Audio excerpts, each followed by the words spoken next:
Welcome to Live a Supercharged Life, the podcast that ignites your energy and uplifts your spirit. This is your go-to space for navigating love, relationships, and personal growth. All right, let's dive into this article on toxic relationships. When relationships turn toxic, it's pretty intense. So we'll get to the good stuff, help you guys identify and break free from these situations. Yeah, and what I find really interesting is how this article goes beyond just, surface level bad behavior. It really gets into the psychology of these dynamics. Okay, so what exactly are we talking about here? What makes a relationship toxic? I mean, is it just constant arguments or is there more to it? Well, it's definitely more than just disagreements, right? The article points to these three core things: power imbalances and emotional manipulation, unhealthy boundaries. Like imagine, one person consistently has all the control, they make all the decisions, maybe even try to isolate you from your friends and family. So it's not just disagreeing, it's like one person having all the power. Exactly. And that kind of imbalance, it can lead to emotional manipulation, which can be anything from gaslighting, like making you doubt your own memories, to constant criticism that just chips away at your self-esteem. God, that sounds awful. It's like a slow poison, right? Just eroding your confidence over time. Yeah, it really is. And then you've got the third element, unhealthy boundaries. In a healthy relationship, both people have their own space, their own individuality. But in a toxic one, those boundaries are constantly crossed, leaving you feeling suffocated and trapped. Right, yeah. The article also gives a whole checklist of red flags. Were there any that really stood out to you? Yeah, one that I think is surprisingly common is this feeling of always being criticized. Like if you're constantly walking on eggshells, second-guessing yourself, feeling like you can never do anything right, that's a huge red flag. Yeah, I think a lot of people might just brush that off as oh, they're just difficult, but it sounds like it could be so much deeper. Oh, absolutely. Another subtle but powerful red flag is when your partner starts trying to control parts of your life, like what you wear, who you see, how you spend your time. It might seem harmless at first, but it's really about them asserting dominance and limiting your freedom. It's like they're slowly tightening the reins, and you don't even realize it's happening until you feel completely trapped. God, this is already making me think about some of my own past relationships in a new light. I think that's the power of really understanding these dynamics. It helps you see patterns that maybe you overlooked before. And this article, it doesn't sugarcoat the impact this can have on your mental health either. Yeah, it talks about the psychological toll of being in a toxic relationship. Can you break that down a bit more? Well, imagine this. You have a clear memory of something that happened, but your partner insists it happened a totally different way, completely denying your reality. You start to question your own sanity. That's gaslighting, and it's incredibly damaging to your self-worth. Wow, that's just disturbing. It's like they're trying to rewrite your reality. And it can lead to codependency, which is another really toxic pattern. This is where you become so reliant on your partner for validation and emotional well-being that you completely lose sight of your own needs and happiness. It can lead to a lot of resentment and exhaustion. So it's not just about one person being manipulative, it's about the dynamic that forms between two people. It's a two-way street, even if one person is clearly the instigator, right? Exactly. And oftentimes this ties back to fear and control.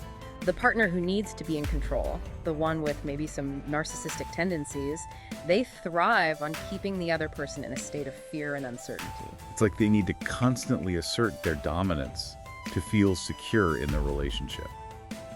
This is heavy stuff. Yeah. I think we should take a pause here, let this all sink in. Yeah, definitely.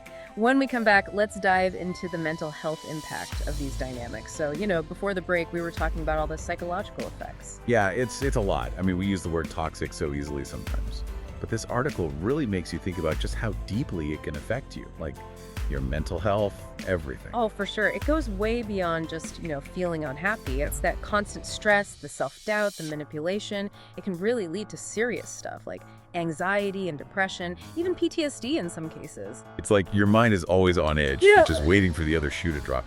I can see how exhausting that would be.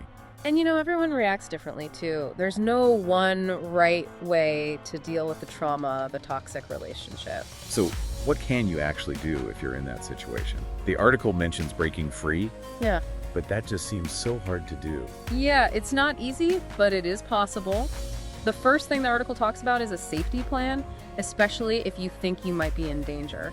So like a real plan. Yeah, like places you can go, making sure you have your own money, telling people you trust what's going on. So being prepared just in case. Exactly. And it's really important to have people you can lean on. Friends, family, maybe a therapist.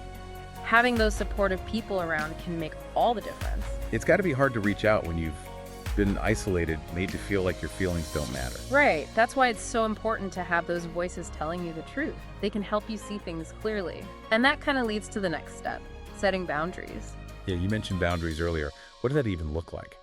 Well, it's about figuring out what you're okay with and what you're not okay with, and then actually telling the other person. Maybe saying no more, or just not getting into those same arguments that go nowhere. It sounds good, but it's probably hard to actually do. Especially if you're used to putting everyone else first. Oh, it takes time, and it's not always easy. But it's about protecting yourself, creating a space where you can both interact in a healthy way. Okay, so let's say you've managed to get out of that toxic relationship. What then? How do you even start to heal from something like that? Well, the article talks a lot about self-compassion. It's basically treating yourself the way you would treat a friend who's going through a hard time. Yeah, it's easy to blame yourself, think you should have left sooner, or that it was your fault somehow. Totally. But self-compassion is about letting go of the blame. You were doing the best you could with what you knew at the time. You deserve forgiveness, God, yeah. That's so true. It's not about dwelling on the past. It's about moving forward. Exactly. And as you start to be kinder to yourself, you can rebuild your sense of self. The article calls it rediscovering your values. Like who you are deep down, the things that really matter. Exactly. Remembering the things you're passionate about, the things you believe in. It's like getting your inner compass back. Like you're peeling back all the layers, finding yourself again. And once you've got that, you can start figuring out ways to cope. Healthy ways to deal with the challenges life throws at you. I've heard of coping mechanisms. What are some that actually work? Well, the article mentions things like meditation and journaling, exercise. They're all good for managing stress and processing your emotions. So it's about finding what works for you. Right, taking care of yourself. Exactly. It's about refilling your cup after it's been empty for so long. Man, this is important stuff, it feels like. Going from just surviving to actually thriving. I like that. And once you're healing and rebuilding, you can start thinking about what you want your life to look like, setting new goals that actually mean something to you. So it's not just escaping the bad, it's about building something good, something that's true to who you are. That's it. It's about dreaming big. And those goals, they don't have to be perfect. They're just something to work towards. This is giving me hope.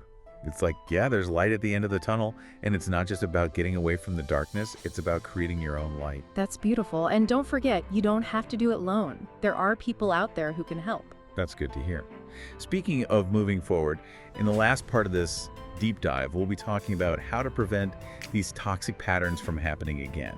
We'll look at, being self-aware, setting boundaries, trusting your gut. We'll give you the tools you need to build healthy relationships. So stick with us for the final part of the deep dive. All right, we're back for the final part of this deep dive into toxic relationships. We've talked about a lot, the red flags, the psychology, how to heal. Now, how do we make sure this doesn't happen again? How do we stop it before it even starts? That's the big question, right? And the article is really big on self-awareness. So not just spotting the bad stuff in other people, but knowing ourselves better too. Exactly. Like really taking a look at yourself. What do you need? What are your limits? What are your own patterns in relationships? It's about being honest with yourself. Deep stuff. It's like check yourself before you wreck yourself. Yeah, kind of. And then, of course, there's boundaries. That's huge for preventing things from getting toxic in the first place. Boundaries, boundaries, boundaries. We've talked about them a lot. Yeah. But what does it actually look like in real life?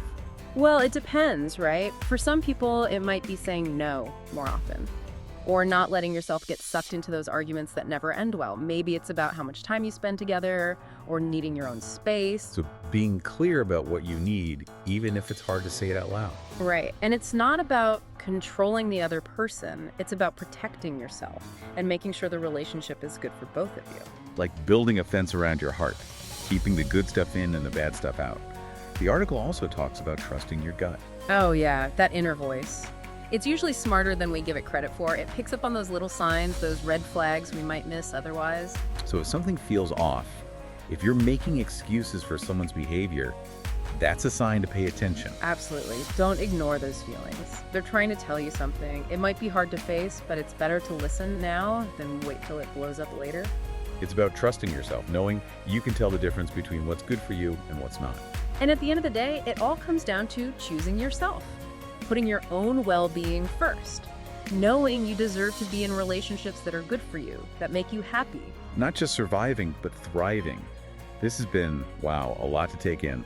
But it's also really empowering. It's like a roadmap for navigating relationships. Totally.